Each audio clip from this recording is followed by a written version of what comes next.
and the onions are so sweet you'd swear they were cooked in maple syrup. Then there's the smell. Just one whiff of that air dripping with chicken soup, sautéed onions, and garlic bagels, and shazam! The whole world goes all Willy Wonka big glass elevator crashing through the ceiling happy endings. That math test I have Monday? Who cares? That gang of weightlifting private school jerks taking over the basketball courts? No problem. It's all gonna work out just fine. Not. That's the Barney's magic. And once you feel it, you can never get enough. My grandmother puts up these fresh air things all over her apartment.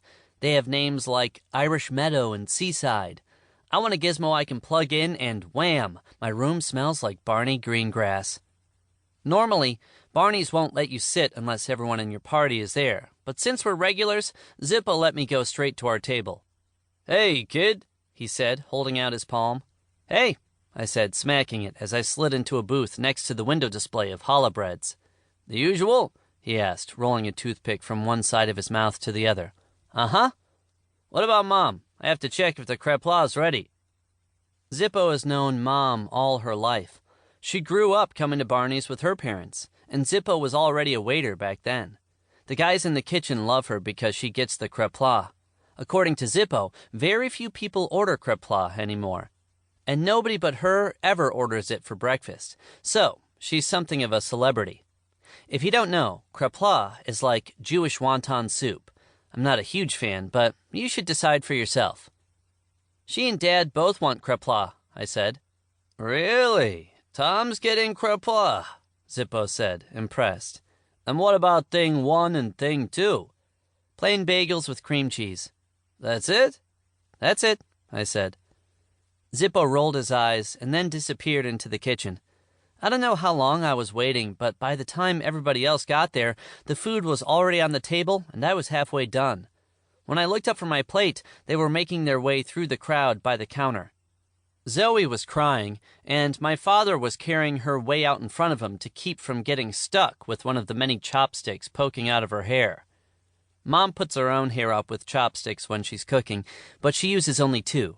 Her hair wouldn't even hold more than 2, but Zoe's hair is like Velcro. Curly, orange, gravity-defying Velcro. Of course, my parents love it because the rest of us, including them, have boring, dirt-colored hair. It's not just my parents, either. Everyone loves Zoe's hair. Teachers, waiters, bus drivers, strangers on the subway, and the ones who don't know about the biting will even try to touch it. "No more crying, Zozo," Mom was saying as they got to the booth. Zoe dialed back the wailing to a whimper. "What happened?" I said. "The you-know-what was out in front of that new restaurant on 86th, Jeanine said as she slid into the booth. Zoe is terrified of this 20-foot blow-up rat with red eyes that shows up around the city when somebody hires non-union workers. If you hire guys who aren't in the union, you can pay them less. But the union guys get really mad and park the rat outside your job so everyone knows you don't hire union guys.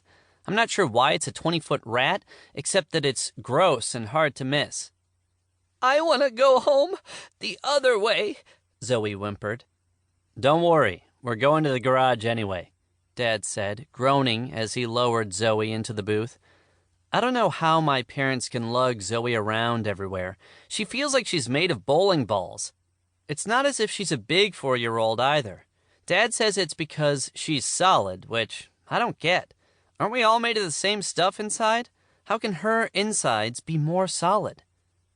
"What do we need the car for?" I said. "Road trip," Mom said. "Apple picking. They have those pink ladies, the ones we got at the farmer's market that time. And I found another farm on the way that makes its own ice cream." "Cool," I said. "Do you know what flavors they have?" "If you're asking if they have olive oil, I think it's unlikely," she said. I had been. Ever since my parents took us to this Italian restaurant downtown that made it, I've been on a quest.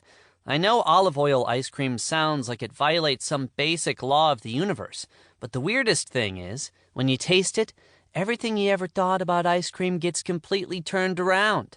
Vanilla? Seems wrong. Chocolate? Crazy. Olive oil? What God put on the earth so we could turn it into ice cream. The whole experience really messed with me. I mean...